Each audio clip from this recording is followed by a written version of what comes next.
নলবাৰীত অসুৰ তীব্ৰ প্ৰতিবাদ কেন্দ্ৰীয় শিক্ষামন্ত্ৰী আৰু অসমৰ শিক্ষামন্ত্ৰীৰ প্ৰতিকৃতি দা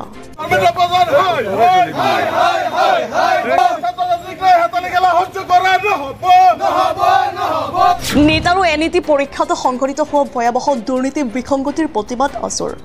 সকলো পৰীক্ষা আৰু নিযুক্তি স্বচ্ছ আৰু নিকাভাৱে সম্পন্ন কৰাৰ দম্ভালি মৰা চৰকাৰখনৰ দিনতে কিয় বাৰে বাৰে দুৰ্নীতি আৰু কেলেংকাৰী সংঘটিত হয় বুলি বহুতৰে লগত ছাত্ৰ নেতাসকলে প্ৰশ্ন কৰে আৰু দুৰ্নীতিগ্ৰস্ত লোকৰ বিৰুদ্ধে উচিত তদন্ত কৰি দোষীক অতি শীঘ্ৰে উচিত শাস্তি দিয়াৰ বাবে আহ্বান জনাই ছাত্ৰ নেতা ৰিয়াজুদ্দিন আহমেদে সদৌ অসম ছাত্ৰ সন্থাৰ আহ্বান মৰ্মে নীট আৰু নেট পৰীক্ষাত ইউজিচিয়ে অনুষ্ঠিত কৰা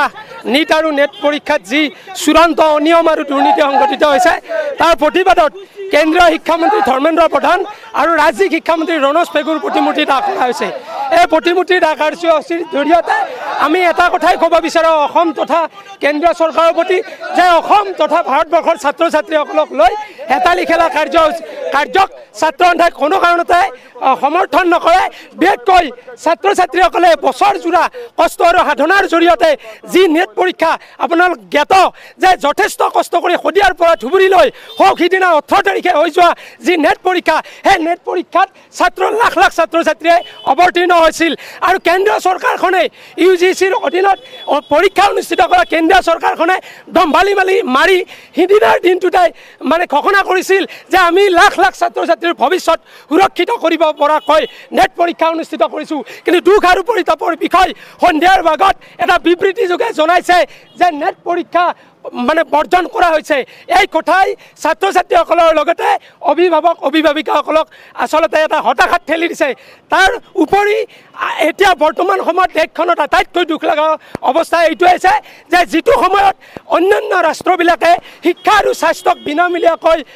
মানে প্ৰচাৰ আৰু প্ৰসাৰ কৰা বা দিয়াৰ ব্যৱস্থা কৰিছে তেনে সময়তে ভাৰতবৰ্ষত ছাত্ৰ ছাত্ৰীসকলৰ জীৱনক লৈ শিক্ষা ব্যৱস্থাটোত এটা বেপাৰ আৰম্ভ কৰিছে।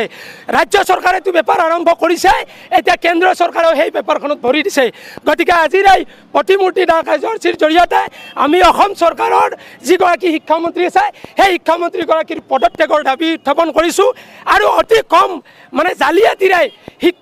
শিক্ষাগত অৰ্হতাৰ প্ৰমাণ পত্ৰ লোৱা প্ৰধানমন্ত্ৰীগৰাকীকো আমি প্ৰত্যাহ্বান জনাইছোঁ যে যিগৰাকী ধৰ্মেন্দ্ৰ প্ৰধান কেন্দ্ৰীয় শিক্ষামন্ত্ৰী সেইগৰাকী শিক্ষামন্ত্ৰীও বিভিন্ন সময়ত তেখেতৰ অযোগ্যতাৰ প্ৰমাণ দাঙি ধৰি আহিছে। গতিকে তেখেতকো এই শিক্ষামন্ত্ৰীৰ বাবুৰ পৰা তেখেতেও কি পদত্যাগ কৰিব লাগে আজিৰ এই প্ৰতিকৃতি দাহ কাৰ্যসূচীৰ জৰিয়তে আমি সেইটোৱে দাবী উত্থাপন কৰিছোঁ। নলবাৰীৰ পৰা সুৰদীপ বৰ্মনৰ ৰিপৰ্ট নিউজ 24 অসম।